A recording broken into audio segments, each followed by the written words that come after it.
You know a punishment is beyond brutal when the victims stop begging for mercy and start begging for death. And no one mastered that level of psychological and physical horror quite like Vlad III of Wallachia, better known as Vlad the Impaler. Forget everything you think you know about medieval cruelty, because Vlad turned execution into an art form of terror, and his weapon of choice was not the sword, not the axe, not even fire. It was a sharpened wooden stake that transformed the human body into a grotesque living display. Now, when people today hear impaling, it sounds like something quick, like a spear through the chest. But what Vlad perfected was the opposite. It was slow, deliberate, and engineered to make the condemned suffer for hours, sometimes even days. And this wasn't just execution. This was theater. This was politics. This was psychological warfare designed to send a message so horrifying that entire armies would turn around at the mere sight of his handiwork. But here's the thing. Impalement wasn't invented by Vlad. The method had been around for centuries, used by civilizations from the Assyrians to the Ottomans. What made Vlad infamous wasn't that he used it. It was how he used it, how he refined it, and how he turned it into a trademark. For his enemies, death by impalement became such a nightmare that the idea of falling into his hands was sometimes worse than the idea of dying in battle. So let's step into the grim world of 15th century Wallachia, where one man's obsession with control and vengeance transformed a brutal method of execution into something legendary. And if you think this story is going to be quick and painless, you're in for the exact opposite. Here's how it worked. The executioners would begin by preparing a stake, usually around 3 to 4 meters tall, stripped smooth and sharpened to a deadly point, but not too sharp.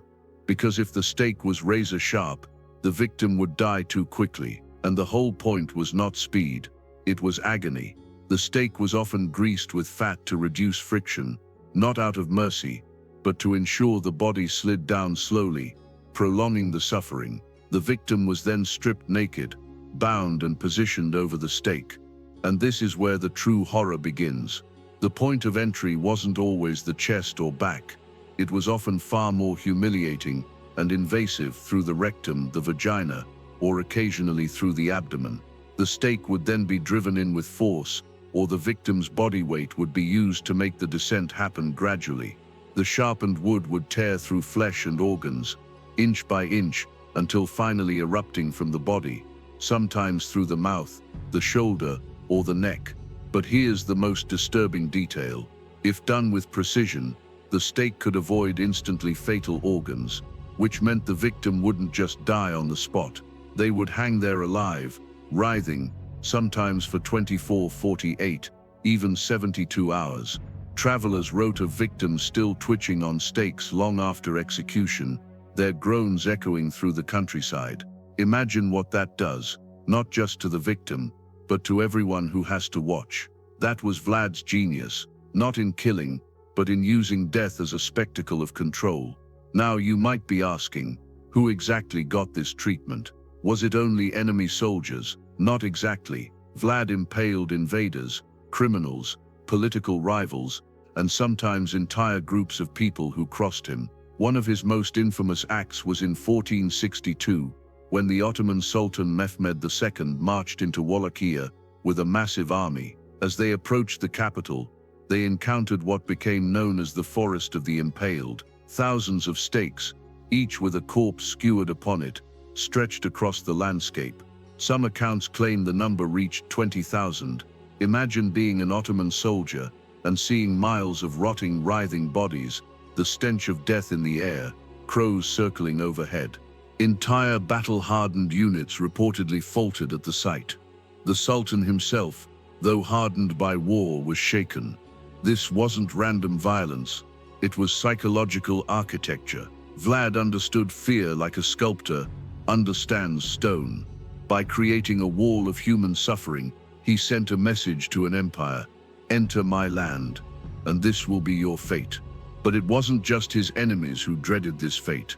Even his own people knew that stepping out of line could mean ending up on a stake. Theft, adultery, treason, or even minor offenses could lead to impalement.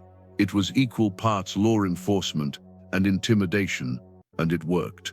Chroniclers note that during Vlad's reign, crime rates plummeted, not because people were more virtuous, but because the fear of impalement made even the boldest thief reconsider.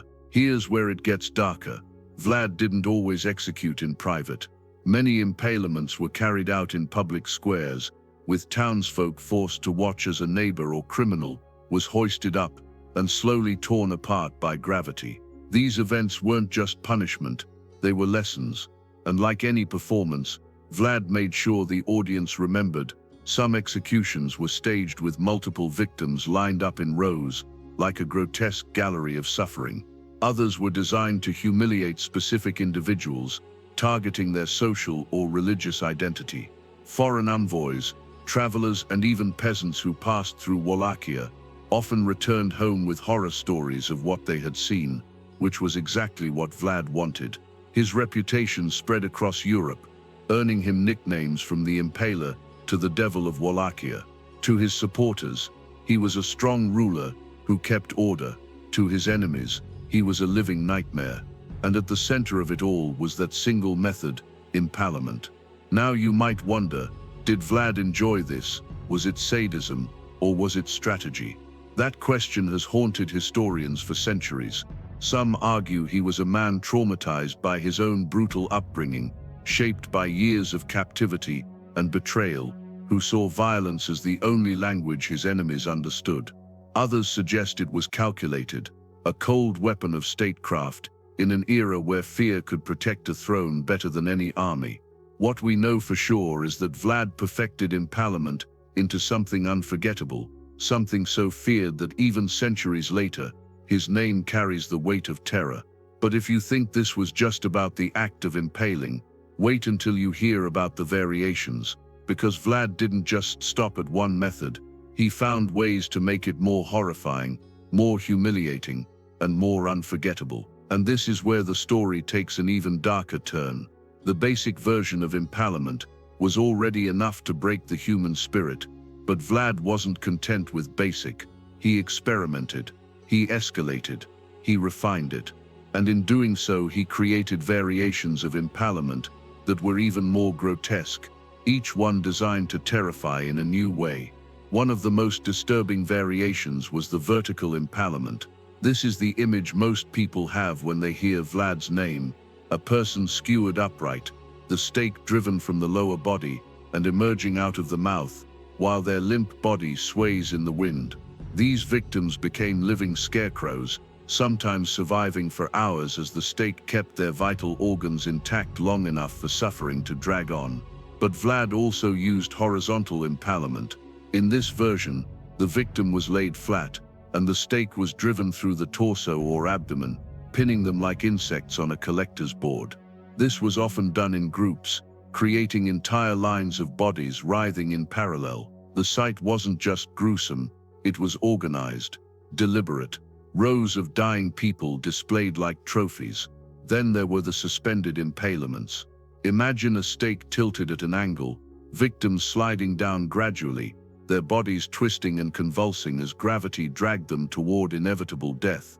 Eyewitnesses describe this method as particularly drawn out, sometimes lasting for days. Soldiers passing by reported hearing the moans of the impaled long before they saw them. And the most humiliating of all, public spectacle impalements.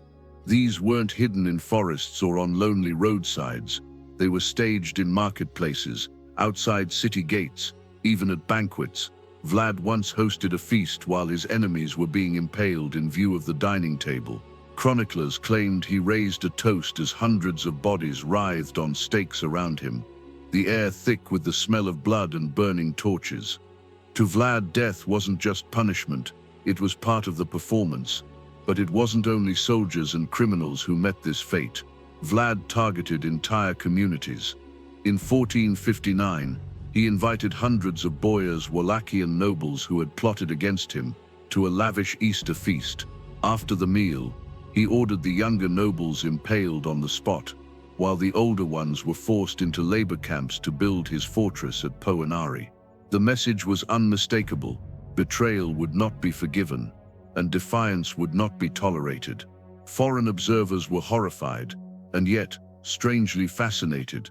German pamphlets from the late 1400s spread lurid woodcuts of Vlad's executions across Europe, turning him into a figure of both fear and fascination. These images depicted forests of stakes, writhing bodies, and Vlad himself calmly dining in the midst of it all. To the German public, he was a barbaric monster. To others, especially in Eastern Europe, he was a necessary defender against Ottoman expansion. His cruelty was terrifying, but it was also effective, and that effectiveness is what made impalement more than just an execution method. It was psychological warfare on a massive scale. When Ottoman soldiers entered Wallachia in 1462 and saw that infamous forest of the impaled, they weren't just looking at the aftermath of a battle. They were looking at a message: this land is death to invaders. Now here's the chilling part. Historians note that Vlad's use of impalement wasn't random chaos. It was calculated to maximize fear. He impaled not just the guilty, but also people chosen specifically to send political messages. Merchants who defied his trade laws, villagers who aided his enemies, even foreign ambassadors who insulted him. In one case, Ottoman envoys refused to remove their turbans before meeting him, claiming it was their religious custom. Vlad reportedly nodded, smiled, and then had their turbans nailed to their skulls. For him, every execution was theater, every act of cruelty a story told to intimidate. But here's where it gets even more haunting. Accounts describe how Vlad arranged the bodies on stakes in patterns, circles, rows, even complex shapes.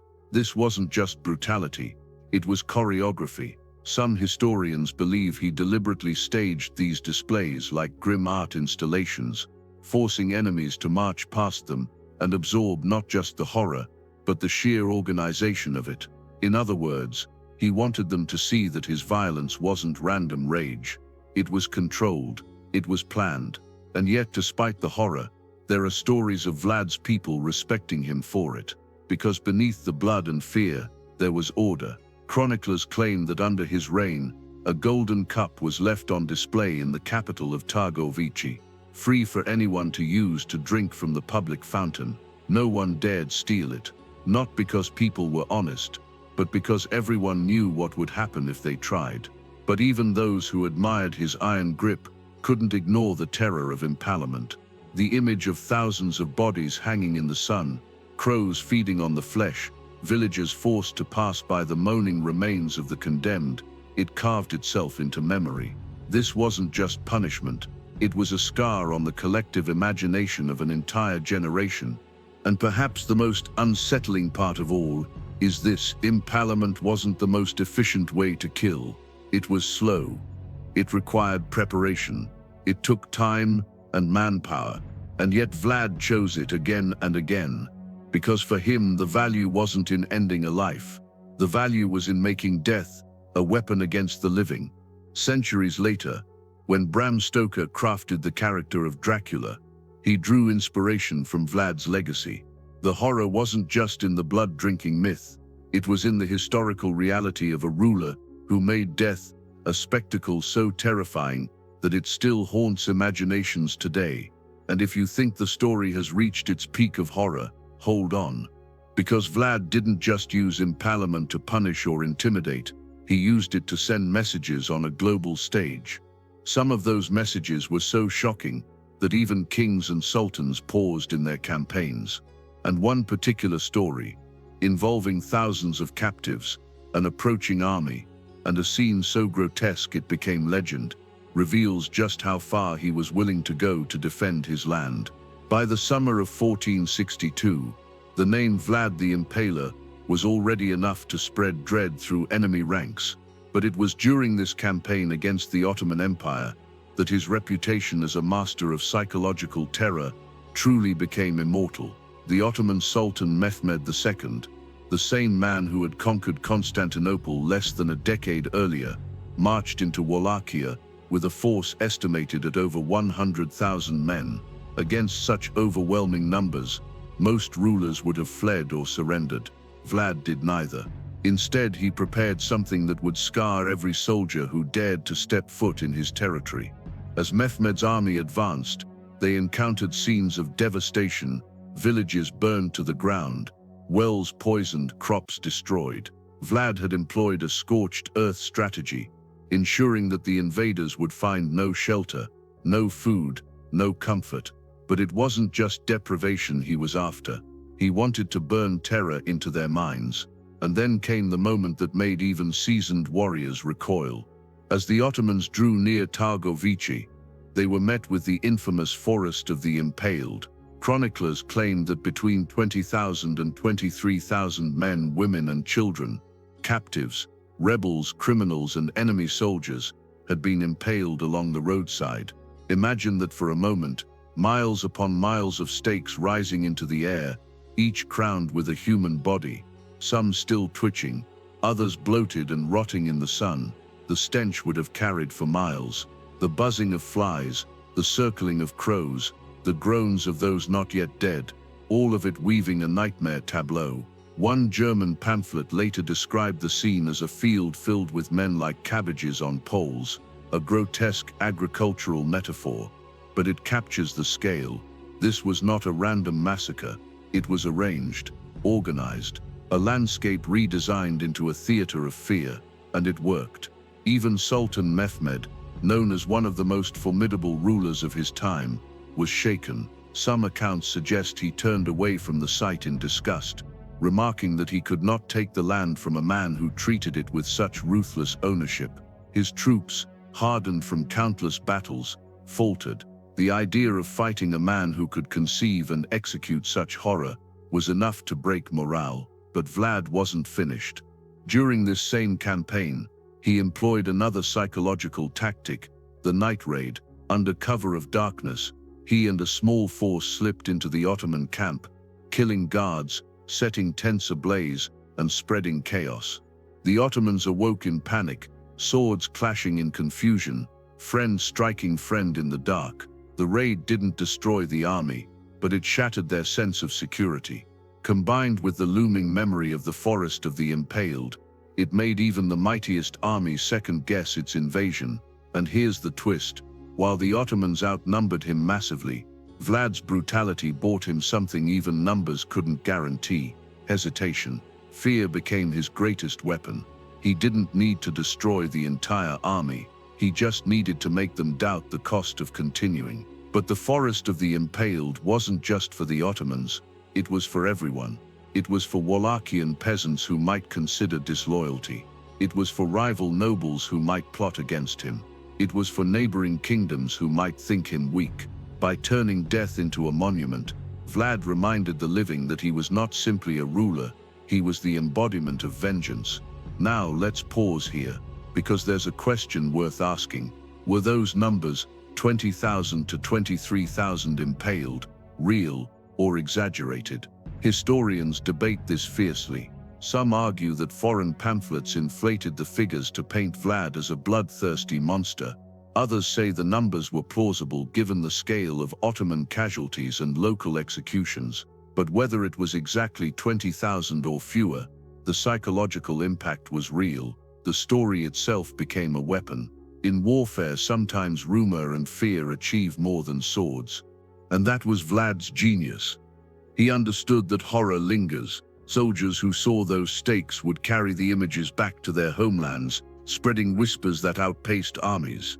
Vlad didn't need modern propaganda. His propaganda was the human body on a sharpened pole. But impalement wasn't only about war. It was about justice, at least in Vlad's terms. He used it against criminals, against merchants who cheated in trade, against tax dodgers. There's a tale of a merchant who came to Vlad's capital with gold, only to discover some missing. When he reported the theft, Vlad ordered the thief impaled immediately. Then, to test the honesty of the merchant himself, he secretly replaced the stolen gold with extra. When the merchant returned the surplus, Vlad spared him. Honesty rewarded, dishonesty impaled. The lesson was clear. Justice under Vlad was swift, brutal, and absolute. Of course, to outsiders, this seemed monstrous. To some Wallachians, though, It was strangely reassuring. For a land plagued by shifting alliances, raids, and corruption, Vlad's cruelty brought a certain stability. You might fear him, but you also knew the rules. And unlike the chaos of warlords or invaders, Vlad's punishments were terrifyingly consistent. Still, the shadow of impalement loomed over every aspect of his reign. It wasn't just a method of death, it was a symbol, and like all symbols, it outlived him. Even centuries later, foreign travelers wrote about the legend of Vlad the Impaler, passing down stories that blurred fact and myth. Some saw him as a sadist who reveled in suffering. Others saw him as a grim necessity, a ruler who defended his people by weaponizing fear. But let's not romanticize it. To the people who suffered on those stakes, there was nothing noble about it. Chroniclers described the slow agony of victims as their bodies sagged lower, gravity pulling them inch by inch onto the wood. Some impalements were arranged in pairs or groups, turning death into a communal torment. Children were sometimes impaled alongside parents, not spared the cruelty. This wasn't just an execution, it was dehumanization at its peak.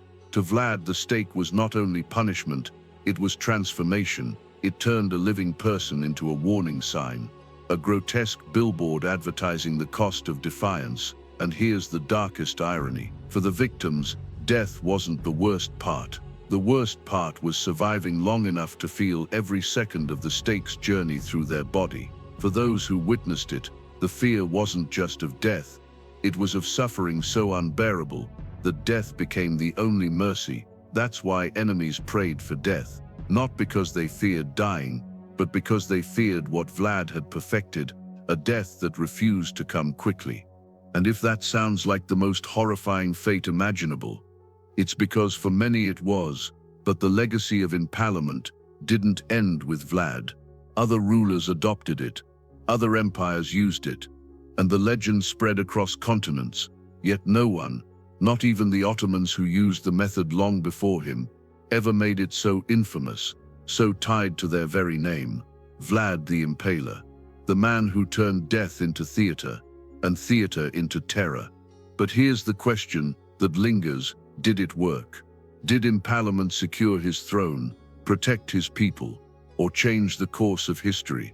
Or did it simply cement his reputation as one of the most terrifying figures of the Middle Ages? That's the riddle history still debates, and it's why centuries later we're still talking about him. Vlad's reign of terror didn't last forever. Like so many rulers who built their thrones on fear, his end was as violent as his life. But even in death, the shadow of the stake followed him, and his reputation only grew darker. After his campaign against the Ottomans, Vlad's fortunes shifted. His cruelty had won him fear, but it also won him enemies. Wallachian nobles, who resented his iron grip, plotted against him. Neighboring powers whispered of his madness, and the Ottomans, though shaken, were not defeated forever. Vlad found himself caught in the endless web of alliances and betrayals that defined 15th century politics. In 1462, after the infamous Forest of the Impaled, Vlad was forced to retreat north, seeking aid from his supposed allies in Hungary. He instead found himself betrayed. King Matthias Corvinus, under pressure from rival powers, and perhaps eager to rid himself of such a dangerous neighbor, had Vlad imprisoned. For over a decade, the man who had terrorized thousands with his stakes sat behind iron bars, and yet, even in captivity, his legend grew. German pamphlets, the medieval equivalent of viral social media, spread lurid tales of his atrocities across Europe. Woodcut prints showed him feasting among the impaled, boiling people alive, mutilating women, and more. Were all of these stories true? Almost certainly not. Many were exaggerated or invented to paint him as a monster, but the truth was already dark enough that the line between fact and propaganda blurred. When Vlad was eventually released and restored to power briefly in the 1470s, he returned to his throne with the same methods. Impalement was once again his signature, but his final reign was short-lived. In 1476, he died in battle, some say cut down by Ottoman soldiers, others whisper betrayed by his own boyars yet again. His head was allegedly sent to Constantinople, presented to Sultan Mehmed as proof of his death. His body's burial place remains uncertain, surrounded by mystery and legend, but if his body was gone, his reputation was not. In fact, it only became stronger in its absence. Here's where things take a fascinating turn. To Western Europe, Vlad was remembered largely as a cruel tyrant, his name synonymous with impalement and bloodshed. But in Eastern Europe, especially Romania, he was remembered differently. To some, he was a national hero, a ruler who defended his land against Ottoman conquest when others surrendered. Yes, he was cruel. Yes, he was terrifying. But in an age where survival often required brutality, some saw him as a necessary evil. This duality is what makes Vlad so compelling. Was he a monster, a patriot, both? The answer depends on who tells the story. But what cannot be denied is this: impalement under Vlad became more than execution. It became identity. It became a symbol. When we speak his name, centuries later, the image of sharpened stakes and writhing bodies immediately follows. Few rulers in history have ever been so completely defined by a single method of punishment. And here's the strange twist: Vlad's afterlife in history only grew darker thanks to literature. Centuries later, in the 19th century, the Irish author Bram Stoker stumbled across references to him while researching Eastern European folklore. He was searching for a name, a figure to anchor his tale of a vampire lord. He found Dracula, a name tied to Vlad through his father's title Dracula, meaning the dragon. But Stoker didn't need to invent much. The historical Vlad, with his reputation for blood and impalement, already seemed like a creature of nightmare. Stoker blended myth and history, and the vampire count was born. Of course, Dracula, the vampire, drinks blood. Vlad the Impaler spilled it. But the connection cemented his place in popular culture.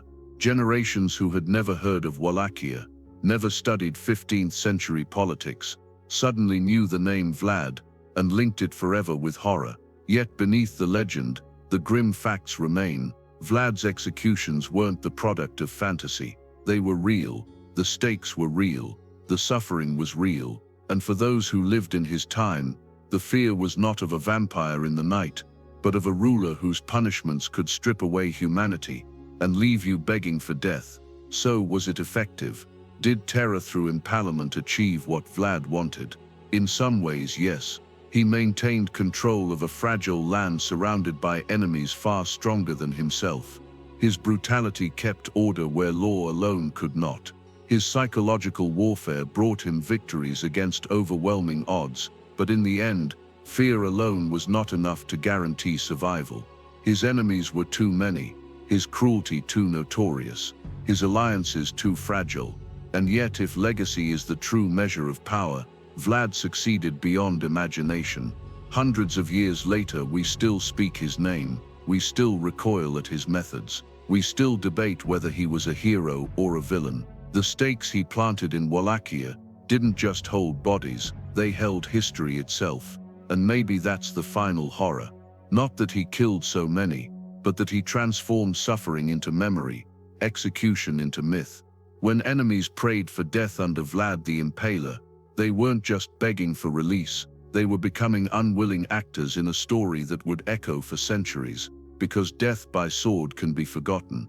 Death by fire leaves only ashes. But death by the stake, stretched high above the earth, the body displayed as a warning that leaves an image too powerful to erase. And that's why even now, 5 centuries later, Vlad the Impaler remains one of the most infamous names in history. Not because he won the greatest battles, not because he built the greatest empire, but because he mastered something far more chilling: the art of making death itself unforgettable.